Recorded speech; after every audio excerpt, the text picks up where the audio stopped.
Hello, so I wanted to do a video about gas masks, respirators, protective masks, whatever you want to call them, and what gives me an authority to talk about them. And the truth is, I have no authority to talk about them, and neither do most other people that claim they do. Now, you see, this is the problem, right? So I'm just using this M61 here as a prop, but there's very little, and I imagine there are some, but I imagine there's very little sort of university type degrees you can take on the protectiveness of respirators. There are certainly people who be very knowledgeable on chemical warfare because they're chemists of a certain degree that have specialised in the sort of qualifications, and there certainly are people who have taken courses in things to do with sort of chemical warfare, the history of stuff like that, bacteriological or biological warfare.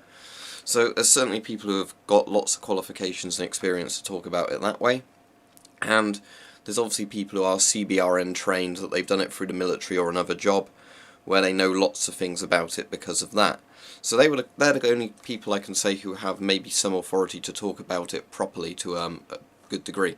However, the problem with all these sort of subjects is people always have their own opinions and things they like or don't like, and often rather than giving you a totally sort of,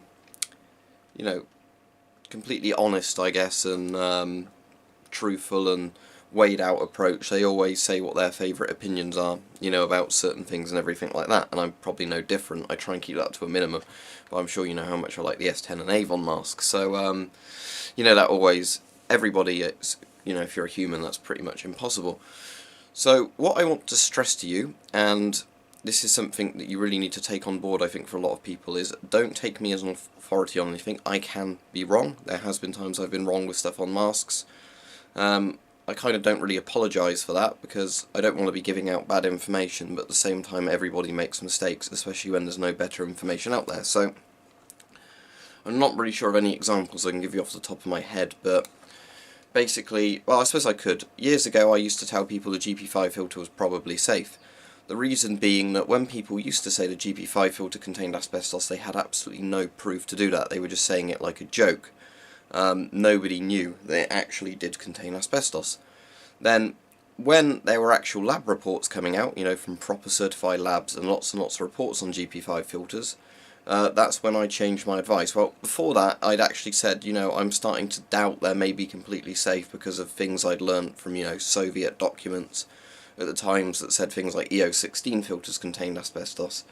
So, my advice changed from they're probably safe to maybe be very cautious about these, to don't use them. We've now got the asbestos lab reports. So again, there's a thing called the historian's fallacy, or the other name for it is the sort of hindsight fallacy. And what this basically is if somebody doesn't have information at the time, you can't expect them to have known information that was available in the future and made decisions based on that. That's, that should make sense to most people. I should imagine that if there's information that's only just come to light, somebody in the past can't have looked at it.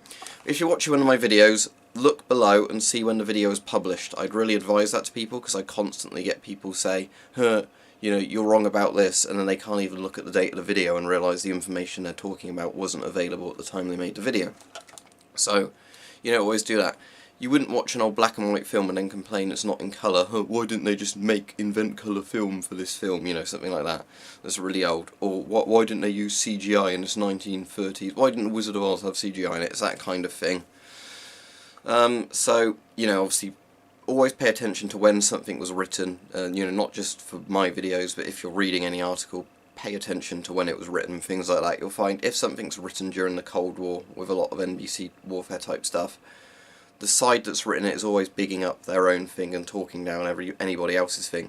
I've got a load of old British Army kind of books somewhere. I have to find out which one it is, but I remember distinctly reading one of them that said how great the L85A1 was going to be, and how, antiquated and awful the SLR was. Oh, now I know the A2 fixed a lot of the L85's problems, but that's beside the point. There's something that's so wrong in this book that, because it's trying to say, look, Britain's getting a brand new rifle, look how great it's going to be, everybody's going to be jealous. So, there's stuff like that. But the problem when it comes to respirators, especially with YouTube stuff, is I very rarely see anybody that actually has proper qualifications making videos and talking about it. Now, occasionally in the comments I will get people who claim to be CBRN experts, and sometimes they will say, you're absolutely correct, you have a great channel, or you're right about a lot of things, or wrong about some things, or you're totally wrong about everything, stop making videos. So, How do I know which of those people are genuine? It'd be very easy just to make an account and say, oh, I'm CBRN trained, I did it in this military, and actually you pretty much can't disprove that, when you can't prove it either. This is the thing. So, always be very careful of that. And I said, the thing I would always advise you to be most careful about is when people are selling things. Now, the great thing here is, other than maybe shilling my Patreon, I don't actually sell anything on my channel. So, that's the thing. I'm not trying to make money from you. Whereas if somebody is selling gas masks, or respirators, or whatever, CBRN equipment, and then advising you on what's good or bad, this is where it starts to get very murky. Because those are the sort of people that have a vested interest in actually saying the products they're selling are brilliant, and the products other people are selling are not as good.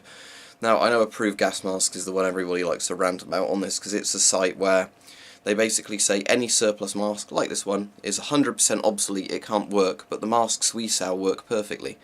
And they actually sell some of the same masks they say that don't work, because they've got the Israeli M15, I think, and the 4A1 always for sale on there.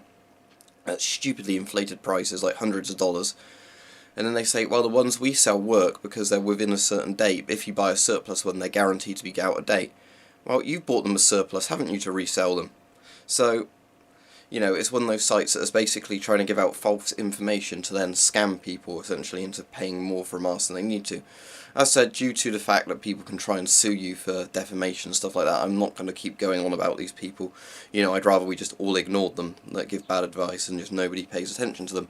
But I've seen other videos like this. I know Jacob Dagger did a video where he picked apart the guy's video where he talks about how great a certain mask is and how Israeli masks are junk and stuff like that. So the thing you have to obviously bear in mind is there's very few people on YouTube, as far as I can tell, that actually are qualified to talk on CBRN equipment, as in they have some sort of certificate to do it.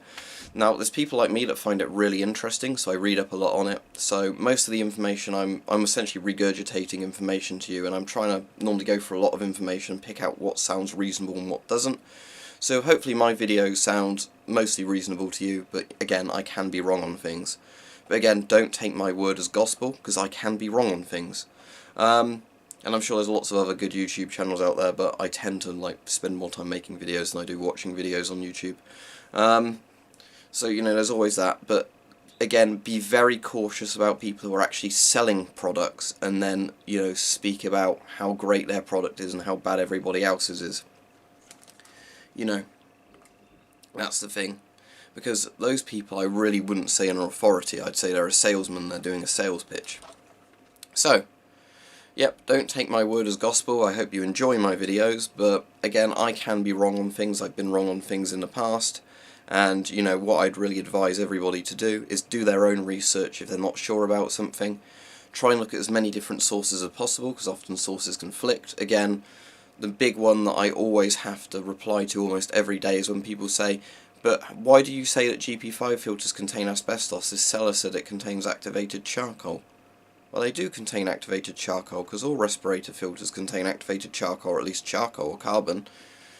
It's just that the GP5 filter also contains asbestos in the particulate layer. But again, people decide, if a seller says something, it must be true. Because it's not like there's been lots of cases throughout history where sellers do dodgy things. Look up what a snake oil salesman is. Don't take a seller's word for it. There are obviously laws in most Western countries now that mean if you falsely advertise stuff, you can get done for it, either fined or jailed or whatever. But obviously bear in mind that that doesn't happen to 100% of people 100% of the time. There's lots of people that will slip through even giving dodgy advice. So if you're interested in something, do your own fact checking and use lots of sources, as said, because often they'll conflict, and then you have to go with what you think's the best information. Right, thanks for watching, and obviously stay safe, do your research properly if you're interested in stuff like this.